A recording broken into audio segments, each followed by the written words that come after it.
Guys আজকে আমি এটা কি দেখলাম, চলো আজ তোমাদেরকে প্রথম থেকে ব্যাপারটা বলি।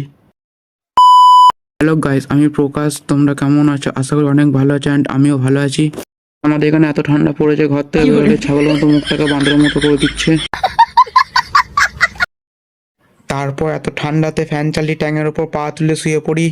তারপর মা এসে বলছে তো শুয়োরের মতো ঘুম কিসের, একটু পড়তে বস। তারপর গান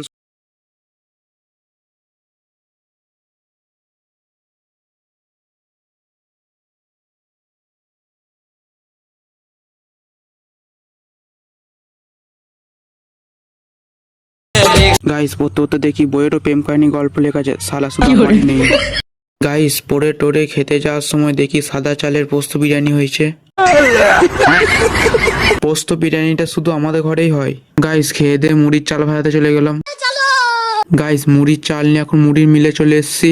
মুড়িটাকে রেখে দাদুকে গাছের ছেঁড়া পাতা দিয়ে বাইরের দিকে চলে এলাম। বাইরে এসে দেখি ও মাই গড, এত বড় ছাগল। ছাগলের মালিকটা হালকা গাল দিয়ে বললো এটা উট বটে। আমি এখন মুড়ি নিয়ে ঘর চলে এসেছি। গাইস আমি এখন খেলতে যাব। গাইস আমি এখন খেলে চলে এসেছি। আর যদি ভিডিওটা ভালো লাগে লাইক কমেন্ট ফলো সাবস্ক্রাইব করে দেবেন।